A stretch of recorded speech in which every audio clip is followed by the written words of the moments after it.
The case of John Wayne Gacy. John Wayne Gacy, known as the Killer Clown, was a notorious American serial killer who terrorized the Chicago area during the 1970s.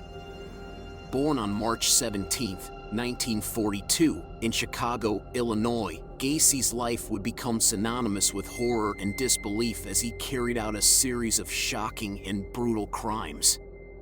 Gacy's crimes began in the 1970s and lasted for several years. He would lure his victims, young boys and teenagers, to his home under the guise of offering them employment or money. Once there, he would sexually assault and torture them before ultimately murdering them. The sheer number of victims and the brutality of his acts left the community in a state of shock and fear. The investigation into Gacy's crimes began in December 1978, when a 15-year-old boy, Robert Piest, went missing. The authorities quickly focused their attention on Gacy, who had a previous criminal record and had been seen with Piest shortly before his disappearance. The police obtained a search warrant for Gacy's house, and what they discovered inside was beyond anyone's worst nightmares. In Gacy's basement, the police found evidence of his heinous acts. The remains of numerous young men were discovered, some buried in the crawl space, while others were thrown into the nearby Des Plaines River.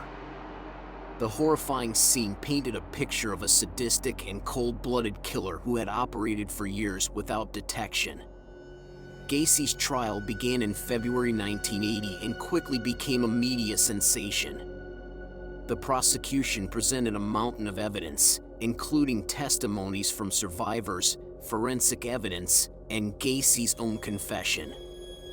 Gacy's defense team, on the other hand, attempted to argue that he was insane at the time of the crimes.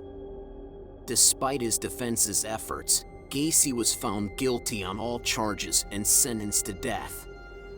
During the trial, it was revealed that Gacy had sexually assaulted and murdered at least 33 young men and boys.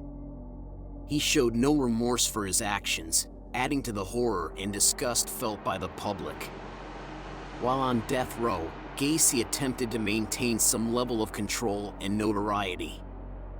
He became known for his paintings and even sold them to collectors outside of prison. However, his actions and charisma failed to overshadow the gruesome crimes that had made him infamous. On May 10, 1994, Gacy was executed by lethal injection at the Stateville Correctional Center in Illinois.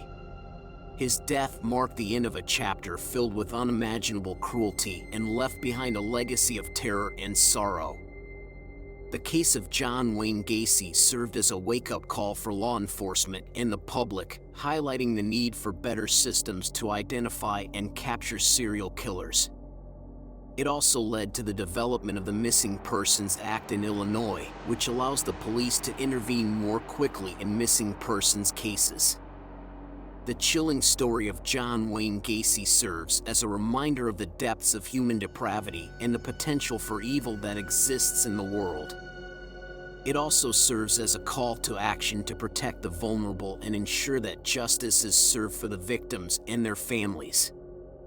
And that's the chilling story of John Wayne Gacy, a man whose crimes shocked and horrified a nation, leaving behind a legacy of pain and disbelief. We hope you enjoyed this case overview, presented by the Emmy Award-winning Crimesonics. Be sure to give us a like, leave a comment, and subscribe for more content just like this.